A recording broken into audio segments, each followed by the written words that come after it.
Now, as I said, so the only thing, if there is one takeaway message from this talk I'd like to give, it would be to perhaps not negate your own existence.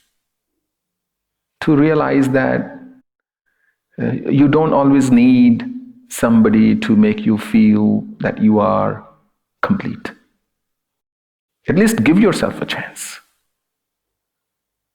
Give yourself a chance and say, no, I have to, I want to, I should, because this is good for me.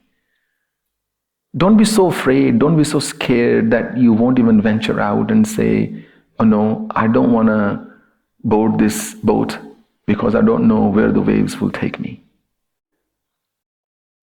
Give yourself at least a chance, rather than subject yourself to endless abuse or even longing which has no heads or tails.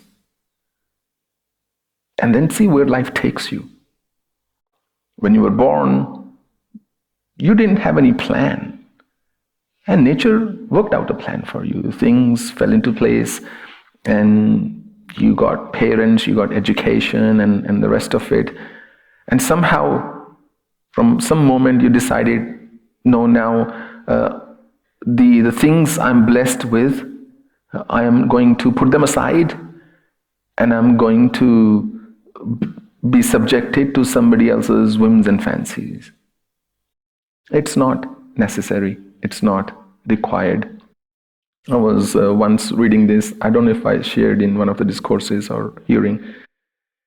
This man used this phrase which kind of stayed with me. Just one bit of line. It said, "Chalo chalte hain, jeete hain apne hisse ki zindagi." I thought it was such a powerful line. Your share of life. He said, go, let's come live my share of life. So where is your share of life? When will you take that piece of the pie out from the pie that others have constantly been serving and say, this is mere hisse ki zindagi. And that is my truth. I want to lead and live my share of life now. And that is going to transform you beyond imagination. As I was saying the other day in one of my discourses, that if you really are serious about transformation, right? There are so many people who appear for this exam, like a civil services exam, right? Not everybody is serious. 1 million people may appear, but only 20,000 have prepared for it. But 1 million did have the dream somewhere. So having a dream is not enough. If you are really serious about your transformation, then I would encourage you to sit down and reflect on what is your greatest attachment. Who is that person or what is that thing without which you think, I just cannot live my life anymore?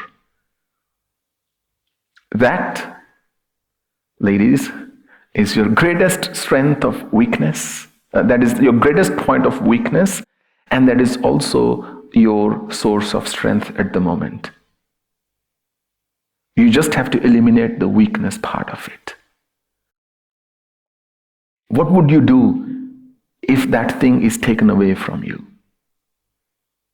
Would you stop living? Would you go on to do something else?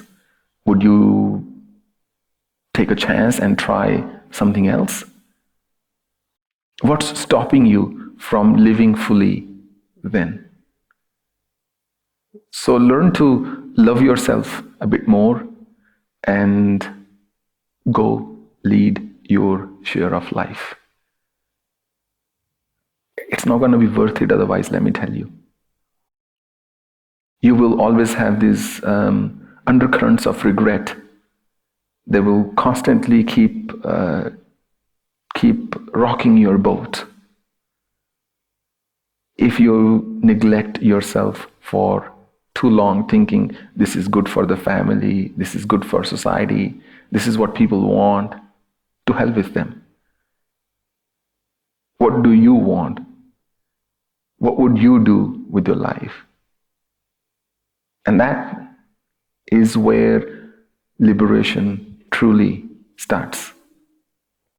I don't know if it was Martin Luther King or somebody who said, it's not the beginning and it's not the end, he said.